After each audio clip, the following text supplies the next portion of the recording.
Welcome to Monica Business Classes. Hello students, how are you?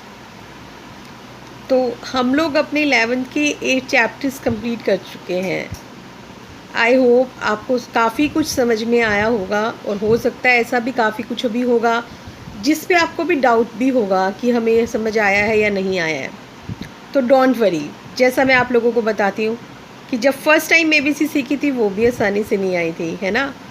तो इसलिए डरने की कोई बात नहीं है। जब हम उसको रिवाइज़ करेंगे ना तो हमें सब कुछ अच्छे से पक्के हो जाएगा। No problem at all. ठीक है। तो अब तक हमने क्या किया था, फॉर्म्स ऑफ बिजनेस ऑर्गेनाइजेशन। हमने डिफरेंट टाइप की फॉर्म्स को पढ़ा था। Sole proprietorship, partnership, joint Hindu family, company, cooperative societies, है ना। ये सारी चीज़ें हमने पढ़ी। तो आज हम कैसे करेंगे कि हम इसमें चॉइसेस को देखेंगे कि हाउ टू चॉइस, कि आपको कौन सा बिज़नेस ऑर्गेनाइजेशन चूज़ करना चाहिए, ये हम देखेंगे आज इसमें। ठीक है। तो ये भी एक बड़ा इम्पॉर्टेंट काम है क्योंकि आप अपना डिसीज़न चेंज नहीं कर सकते। आपने एक बार जो डिसीज़न ले लिया आपको उसी पे रहना पड़ेगा। आप सब कुछ लगा चुके हो उसके लिए, है ना। तो बहुत सोच समझ के डिसीज़न लेने वाली बात है ये वाली। तो इसीलिए हम अभी वो फैक्टर्स करेंगे कि कौन कौन सी चीज़ें आप ध्यान में रखें, किस टाइप का आपका बिज़नेस है तो आपको क्या चूज़ करना चाहिए। हम ये चीज़ें ध्यान रखेंगे। आगे बढ़ने से पहले लेकिन मैं एक बात कहना चाहूँगी कि अगर आपको कहीं भी किसी चैप्टर में भी कोई भी प्रॉब्लम है तो आप अपना उस वीडियो के साथ अपने कमेंट बॉक्स में डाल सकते हैं कि आपकी क्या प्रॉब्लम है, तो वो आपकी प्रॉब्लम दूर कर दी जाएगी। ठीक है। तो चलिए let us start. Choice of form of business organization, this is chapter number 9th of 11th business studies. तो इसमें हम क्या क्या ध्यान रखेंगे। पहला हमारा है, अब देखो बची हमारे पास 3 चॉइसेस, सोल प्रोप्राइटरशिप, पार्टनरशिप और कंपनी। मेन हमारी याद आते हैं। जॉइंट हिंदू फैमिली है, जब इकट्ठा बिजनेस है तो वो अपनी मर्जी से ही चलता है ना। वो लोग इकट्ठे हैं, जैसा उनके पास हिसाब किताब होगा वो उस हिसाब से करते हैं। कोऑपरेटिव सोसाइटीज़ भी जहाँ तक बात आती है वो अभी अपने हिसाब से चलती है कि जिस तरीके के लोग हैं, जैसी उनकी ज़रूरतें हैं वो उसके हिसाब से बना लेते हैं। एक जनरल सा अगर हम लेकर चले ना तो मेन 3 ही चीज़ें हमारी आती हैं। चौथी भी हम यूज़ कर सकते हैं, ऐसा बात नहीं है, लेकिन फिर भी हम बहुत ज़्यादा जो कंपैरिजन करते हैं ना वो हम किस में करते हैं, सोल प्रोप्राइटरशिप में, पार्टनरशिप फॉर्म में और तीसरा किस में, कंपनी में। ठीक है। तो चलिए पहली हमारी क्या चीज़ है, कैपिटल रिक्वायरमेंट। अब आप कोई भी बिज़नेस स्टार्ट कर रहे हो तो आपको देखना तो पड़ेगा ना। पैसे के बिना तो कुछ भी पॉसिबल नहीं है। हम ये कह सकते हैं जैसे हमारा शरीर है, उसमें अगर ब्लड निकाल लो तो चलेगा क्या, नहीं ना, वो बिल्कुल नहीं चलेगा। क्यों, उसके बिना उसका कुछ गुजारा ही नहीं है। तो ऐसे ही बिज़नेस भी है। अगर बिज़नेस में से आप पैसा निकाल लोगे, पैसे के बिना आप सोचो बिज़नेस चला लोगे, तो ऐसा इम्पॉसिबल है, पॉसिबल ही नहीं है बिल्कुल भी। तो फाइनेंस तो एक मेन रिक्वायरमेंट है। अब आप डिपेंड करते हैं कि आप कैसा बिज़नेस कर रहे हैं। अब मान लीजिए कि आप कोई चीज़ बनाने का बिज़नेस कर रहे हो, आपने स्कूटर बनाने की कंपनी है, स्कूटर बनाना चाहते हो, आप गाड़ी बनाना चाहते हो, मोबाइल बनाना चाहते हो, तो एक बड़ा सारा काम हो गया, इसमें बहुत सारा पैसा लगेगा। तो कौन सा बेटर रहेगा, कंपनी।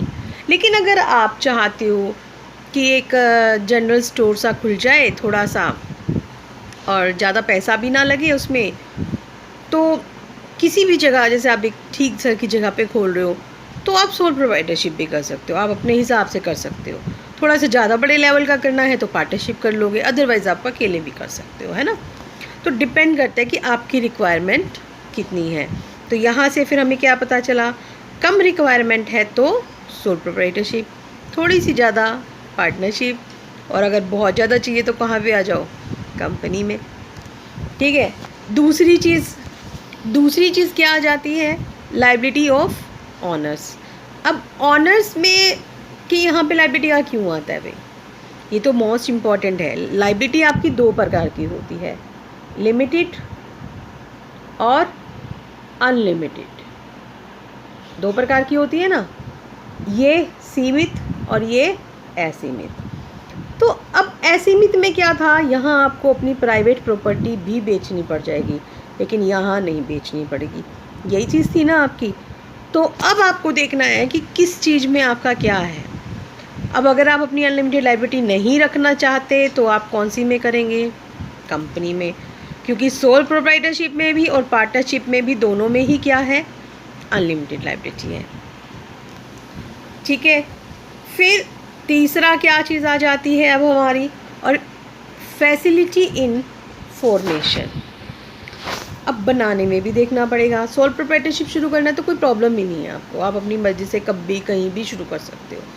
लेकिन अगर कंपनी शुरू करनी है तो उसके लिए आपको पूरा रजिस्ट्रेशन करवाना पड़ेगा, पूरी फॉर्मेलिटीज़ आएंगी। अभी 2-4 चैप्टर्स आप कर लोगे ना, जो आप एक किस्म से हम कहते हैं हाफ सिलेबस के बाद स्टार्ट होगा, तो वहाँ पे हम आपको सिखाएंगे भी सही कि कंपनी कैसे बनती है। बड़ा मज़ा आता है कि हमें पता चलता है कि हम कंपनी कैसे बना सकते हैं। और देखो, जैसा मैं आपको बताती हूँ कि एक कॉमर्स पढ़ने का मज़ा पता है किस लिए है? क्योंकि जो एक्चुअल में है वो हम पढ़ रहे हैं, जिसको हम अपनी प्रैक्टिकल लाइफ में अप्लाई कर सकते हैं। जिसको हम अप्लाई नहीं कर सकते तो उसका क्या फ़ायदा है ना। तो इसको प्रैक्टिकल लाइफ में अप्लाई कर सकते हैं, इसलिए मुझे बहुत अच्छी लगती है और आई होप आपको भी अच्छी लगने लगी होगी। तो यहाँ पे क्या है कि आपको लीगल फॉर्मेलिटीज़ वगैरह देखनी पड़ती हैं। तो अगर आपका बिज़नेस ऐसा है कि आप कर सकते हैं फॉर्मेलिटीज़ पूरी, फिर तो आप कंपनी करिए। लेकिन अगर आपको लगता है नहीं, आप बस की ही नहीं फॉर्मेलिटीज़ हैं, फिर आप कंपनी को छोड़ दीजिए। फिर आप किसकी तरफ जाइए? सोल प्रोप्राइटरशिप की तरफ। फिर आती है बात कंटिन्यूटी एंड स्टेबिलिटी की। अब एक बिज़नेस लगातार चलता चला जाएगा, लगातार बना रहे। अब देखो, एक आदमी एक व्यापार कर रहा है, ठीक है। अब एक बिज़नेस है जिसमें ए व्यापार कर रहा है, ये बेचारा बीमार हो गया, इसकी डेथ होगी, क्या कह सकते हैं कब तक चलेगा? नहीं ना, नुकसान हो गया, ये कब तक सहन करेगा उस चीज़ को? इसको छोड़ना पड़ेगा, है ना, ठीक है ना। तो यहाँ पे फिर आप क्या करोगे, अपना ये कंटिन्यू ज़्यादा नहीं रहेगा। अब आगे 2 पार्टनर ए और बी। अब इनमें से भी अगर एक की बीमार हो गया तो ये भी बंद, ये भी नहीं कर पाएगा। लेकिन जहाँ पे बहुत सारी कंपनी है, A B C D E, कई सारे लोग हैं, ये कंपनी बन गई हमारी। अब इस कंपनी में क्या है? इस कंपनी तो लंबी चलती रहेगी, इसका तो कोई चक्कर ही नहीं है।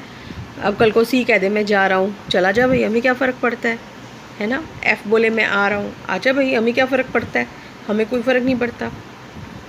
तो यहाँ पे हमें क्या चीज़ देखनी है कि अगर आप चाहते हैं कि कंटिन्यूटी बनी रहे तो फिर आप कौन सा चूज़ करें? कंपनी। और फिर कंपनी का ये भी क्या फ़ायदा हो जाता है आपको कि अगर आप उसमें स्पेशलिस्ट की लेना चाहते हैं, हेल्प लेना चाहते हैं, तो आप उन्हें वो भी अफोर्ड कर सकते हैं। जबकि अगर हम सिंगल काम करते हैं तो हम वो अफोर्ड नहीं कर सकते। फिर तो उसमें एक व्यक्ति या जो 2 व्यक्ति हैं वही काम करेंगे और कोई काम नहीं करता। अगली बात फिर हमारी क्या आ जाती है? टैक्स लायबिलिटी की। अब कौन सा बिज़नेस अच्छा है? जिसकी टैक्स लायबिलिटी मिनिमम हो। हर कोई चाहता है मुझे टैक्स लायबिलिटी कम देनी पड़े, है ना। तो अब सोल प्रोप्राइटरशिप को तो कम देना पड़ता है, पार्टनरशिप को भी कम देना पड़ता है, लेकिन कंपनी को बहुत ज़्यादा देना पड़ता है। तो अब आपको देखना है आपका बिज़नेस कितना बड़ा है। अगर आपका बिज़नेस छोटा सा है तो आप सोल प्रोप्राइटरशिप करिए, लेकिन अगर आपका बिज़नेस बहुत बड़ा है फिर आपको कंपनी करना ही पड़ेगा। मैनेजरियल नीड्स, जैसा अभी मैंने बताया कि ये भी बहुत डिपेंड करती है। आप खुद अपना एक जगह काम कर रहे हो, मान लो कि आप हिसार में हो और आप हिसार में ही काम कर रहे हो, आपको कहीं बाहर नहीं जाना, तो आप अकेले भी कर सकते हो। लेकिन अगर आप चाहते हो कि आप हिसार भी करो, सिरसा भी करो, फतेहाबाद भी करो, आप दिल्ली तक भी चले जाओ, तो आपको एक ऐसा इंसान रखना होगा कि जो आपके बिज़नेस को अच्छे से मैनेज कर सके, जो डिपार्टमेंट्स को संभाल सके, क्योंकि बड़ा बिज़नेस हो गया है ना। तो फिर आपके लिए क्या अच्छा रहेगा? तो फिर आपके लिए अच्छा रहेगा कंपनी। अगला आ जाता है फिर फ्लेक्सिबिलिटी। अब फ्लेक्सिबिलिटी हमारी क्या है? क्योंकि ठीक है हम बार बार चेंज नहीं कर सकते, लेकिन टाइम के साथ सर्कमस्टांसेस चेंज हो जाती हैं, तो हमें भी चेंज होना पड़ता है ना। तो फिर इसलिए अगर हम देखें तो सोल प्रोप्राइटरशिप बेटर है, क्योंकि वो अपनी मर्जी का मालिक है, कुछ भी चेंज कर सकता है कभी भी। लेकिन ना तो पार्टनरशिप में कर सकते हैं, पार्टनरशिप में तो दोनों को माननी पड़ेगी। 3 पार्टनर हैं, ए कुछ कह रहा है, बी कुछ कह रहा है, सी कुछ कह रहा है, आप कुछ चेंज कर सकते हो? नहीं। जब ए भी वही बात कहेगा, बी भी वही बात कहेगा, सी भी वही बात कहेगा, तब जाकर कोई चेंज कर सकते हो, अदरवाइज़ नहीं कर सकते।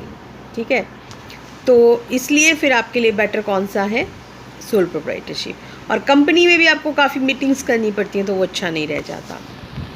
अगला आ जाता है scale of production. Scale of production में हमारे पास क्या चीज़ आ जाती है, अगर आप प्रोडक्शन लार्ज स्केल पर कर रहे हो तो आपको मॉडर्न टेक्निक की ज़रूरत होगी। मॉडर्न टेक्निक का आप चाहते हो तो आप कंपनी ऑर्गेनाइजेशन बनाओ, क्योंकि लार्ज स्केल पे बिज़नेस करना पड़ेगा। लेकिन अगर आप स्मॉल स्केल पे करते हैं तो आप सोल प्रोप्राइटरशिप भी जा सकते हैं और आप दूसरे पे भी जा सकते हो, पार्टनरशिप में भी जा सकते हो, फिर उसमें आपको कोई दिक्कत नहीं आती है। नेक्स्ट आता है आपका लीगैलिटी। अब यहाँ पे लीगैलिटी भी तो होनी ज़रूरी है ना। कैसे कि जो भी आप काम कर रहे हो वो अकॉर्डिंग टू लॉ होना चाहिए, ये सबसे ज़्यादा ज़रूरी है।